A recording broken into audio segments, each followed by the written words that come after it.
অলপতে হৈ যোৱা যি টেট কাম ৰিক্ৰুইটমেণ্ট টেষ্ট GT-PGTৰ কাৰণে হৈছিলে, সেই GT-PGT এক্সামৰ কাট অফ এনালাইচিছ আমি কৰিম। প্ৰায় 3500ৰ পৰা 4000 মানুহৰ ওপৰত সমীক্ষা লৈ পেলাই আমি যি তথ্য পালোঁ, সেই তথ্য আমি বিশ্লেষণ কৰিম। বহু কষ্টৰ মূৰত ভিডিঅ'টো প্ৰস্তুত কৰা হৈছে। সকলোৱে লাইক এটা কৰি দিব সেইকাৰণে। আৰু নতুনকৈ আহিছে যদি আমাৰ চেনেলটো ছাবস্ক্ৰাইব কৰি থ'ব। কাষতে থকা বগা আখৰেৰে ছাবস্ক্ৰাইব বুটনটো চুই পেলাই আপোনালোকে আমাৰ সৈতে কানেক্ট হৈ থাকিব। আৰু এই যিটো কাট অফৰ আমি এনালাইচিছ কৰিম, এই এনালাইচিছটো বহুত বেছি আচলতে সমীক্ষা, বিশেষকৈ প্ৰায় 3500ৰ পৰা 4000 মানুহৰ ওপৰত ডিপেণ্ড কৰি এই সমীক্ষাটো লোৱা হৈছে। চাওক যে GT-PGT এক্সাম 50,000 ওপৰত মানুহে পৰীক্ষা দিছে। গতিকে 50,000 মানুহৰ সমীক্ষা লোৱাটো আমাৰ কাৰণে বহুত বেছি টান কাম হয়। কিন্তু আমি যিমানখিনি পাৰিছোঁ বেছিতকৈ আমি বেছি সমীক্ষা ল'বলৈ চাইছোঁ। আৰু তেওঁলোকে যিটো মতামত দিছে, সেই মতামতৰ ওপৰত ডিপেণ্ড কৰি আমি সামগ্ৰিক এটা বিশ্লেষণ কৰিম। যদি আপোনালোকৰ মাৰ্কটো আমি কোৱা নম্বৰৰ ভিতৰত আছে তেতিয়াহ'লেতো ভালেই। আৰু আমি ইয়াতকৈ যে বেছি যাব সেইটো আমি কেতিয়াও নকওঁ, কাৰণ এটা কাট যদি য'ত নেকি যিটো এক্সামত নেকি নিগেটিভ মাৰ্কিং থাকে, সেই নিগেটিভ মাৰ্কিং থকা পৰীক্ষাটো কাট অফ বেছি নাযায়, সেয়া আমি সকলোৱে গম পাওঁ। যদি নিগেটিভ মাৰ্কিং নাথাকে তেতিয়াহ'লে সকলো কেটেগৰী হয়তো 100ৰ ওপৰতে গ'লহেঁতেন, বিশেষকৈ OBC আৰু জেনেৰেলসকলৰ। গতিকে এইবাৰ যিহেতু নিগেটিভ মাৰ্ক লগাই দিছে, গতিকে এক্সাম বহুতৰে বেয়া হৈছে। আমি ভাল হৈছে বেয়া হৈছে সেইটো সমীক্ষা লৈছোঁ। বহুতৰে এক্সাম বেয়া হৈছে বুলি গম পাইছোঁ। হয়তো বহুতৰ ভালো হৈছে, কিন্তু অৰ্থাৎ 60-40 হৈছে। ভাল বেয়াটো আমি সেইটো গেৰাণ্টি দিব নোৱাৰোঁ, কিন্তু ভাল বেয়াটো আমি 60-40 বুলি ক'ব পাৰোঁ। গতিকে যি আমি তথ্য পালোঁ, সেই তথ্যৰ ওপৰত এটা সামগ্ৰিক বিশ্লেষণ কৰিম।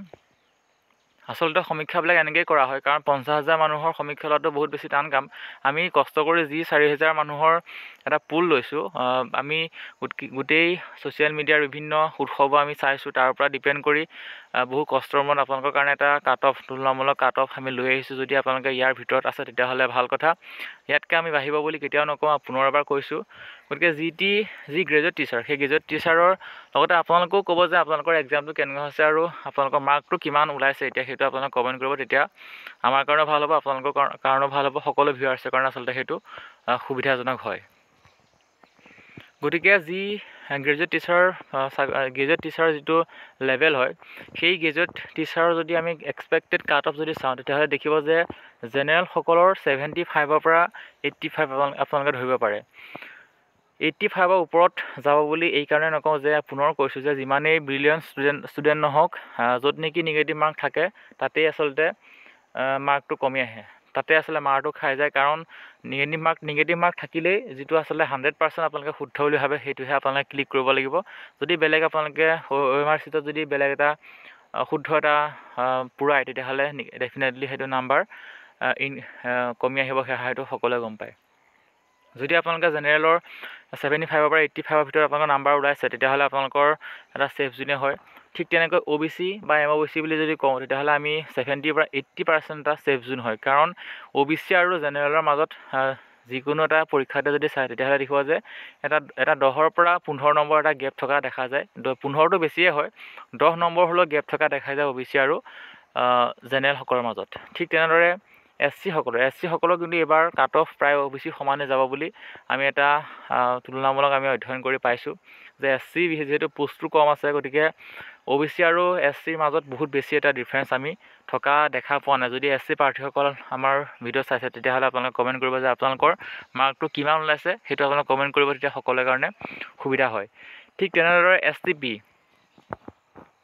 STP সকলৰ কাট অফ OBC বা SCতকৈ ডেফিনেটলি অকণমান কমা দেখা যায়। প্ৰায় 10 নম্বৰমান কমাৰ সম্ভাৱনা আছে। 65ৰ পৰা 70 এটা ছেফ জোন হয়। ঠিক তেনেদৰে ST হিলছ প্ৰাৰ্থীসকলৰ চাকৰি বহু ক্ষেত্ৰত আচলতে থাকি যায়। গতিকে 50কে তলত আহিব বুলি কিন্তু আমি নকওঁ যে ST হিলছ প্ৰাৰ্থীসকল ইমানো আচলতে পঢ়াত বেয়া নহয় বা ইমান কম নম্বৰো নাপায় যে তেওঁলোকৰ 50 তলত মাৰ্কছ আহিব বুলি। গতিকে 50 তলত মাৰ্কছ আমি অহাৰ সম্ভাৱনা দেখা নাই। গতিকে 50 ওপৰত যদি আপোনালোকৰ ST হিলছৰ প্ৰাৰ্থী আছে, তেতিয়াহ'লে আপোনালোকৰ এটা ছেফ জোন হয়।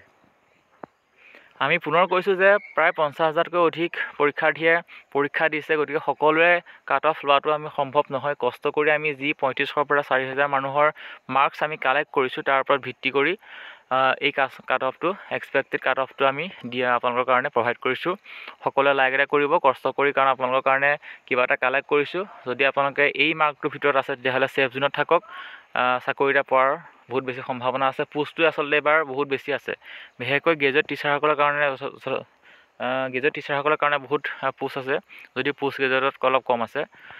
ঠিক তেনেদৰে PGT সকলৰ যদি আমি চাওঁ তেতিয়াহ'লে দেখিব যে PGT সকলৰো প্ৰায় 80ৰ ওপৰত যে তেওঁলোকৰ মাৰ্কছ যাব যিকোনো এটা ছাবজেক্টত, সেইটো আমি ক'ব নোৱাৰোঁ, কাৰণ 80 তলতেই PGTৰ নাম্বাৰ কমি আহিব। 80ৰ ওপৰত আমি সেইটো পোৱা নাই।